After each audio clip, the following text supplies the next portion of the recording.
Si lo diseñas con alma y con un sexto sentido, las casas son diferentes unas de otras.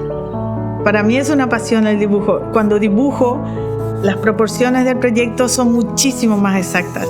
Hola, soy Liz Melgarejo, arquitecto en Liz Melgarejo Arquitectos. Hoy en día el concepto Smart Home ya no es una cuestión de moda, es que los clientes lo exigen. Los proyectos residenciales requieren muchísima conectividad y confort. El proyecto Banús Hills para mí era como plantar en una montaña un crucero mirando al mar, porque tienes vistas del amanecer y del atardecer al mar por los dos lados. En el proyecto de Banús Hills hemos contado con la solución completa de Schneider Electric para los mecanismos, las protecciones y la automatización de las 3 villas.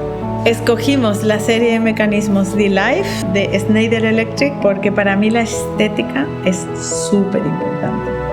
Mediante las soluciones KNX de Schneider Electric, los clientes de la villa pueden prácticamente controlar todo. Lo que más me gusta del pulsador KNX Pro es que se activa con el tacto. Es totalmente invisible y no molesta la luz cuando uno no está cerca, así que es muy fácil de utilizar.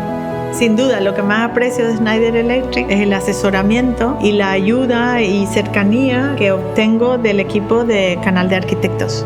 Como Schneider Electric se integra tanto y se ocupa tanto hasta el final, pues logran que mi proyecto salga como yo quería que saliera. Estamos tranquilos sabiendo que la seguridad y la automatización de la vivienda está en manos de Schneider Electric.